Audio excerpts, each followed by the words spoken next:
Hello माझ्या छोट्या बालमित्रांनो, आज मी तुम्हाला एक गोष्ट सांगणार आहे आणि गोष्टीचं नाव आहे जादूची कांडी।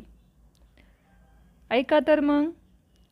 एका गावात वीरा नावाची एक गोड छोटी मुलगी राहत होती। तिला खूप जादू आवडायची। एक दिवस ती शाळेतून घरी येताना जंगलाच्या वाटेने जात होती। अचानक तिला एक चमकदार कांडी दिसली। ती खूप सुंदर होती। कांडीच्या टोकाला चमकणारा तारा होता। वीराने ती कांडी उचलली आणि म्हणाली, ही तर जादूची कांडी असावी। एवढ्यात कांडी चमकली आणि ती लहान परी तिच्या समोर आली। परी म्हणाली, वीरा, तू माझी कांडी सापडवलीस। आता मी तुला तुझ्या 3 इच्छा पूर्ण करणार आहे। माग, तुला काय मागायचे? वीराला खूप आनंद झाला।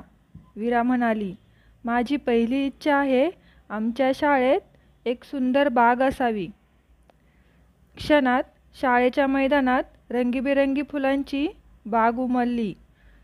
वीरा म्हणाली, माझी दुसरी इच्छा आहे, माझ्या गावातल्या सगळ्या मुलांना गोड आमरस मिळावा। क्षणात सगळ्या घरात आमरस तयार झाला। वीरा म्हणाली, माझी तिसरी इच्छा आहे, माझ्या आईला नेहमी हसत राहू दे। क्षणात तिच्या आईच्या चेहऱ्यावर हसू उमटले। परी म्हणाली, वीरा, तू इतरांच्या आनंदाचा विचार केलास, म्हणून ही कांडी आजपासून तुझीच राहील। आणि परी निघून गेली।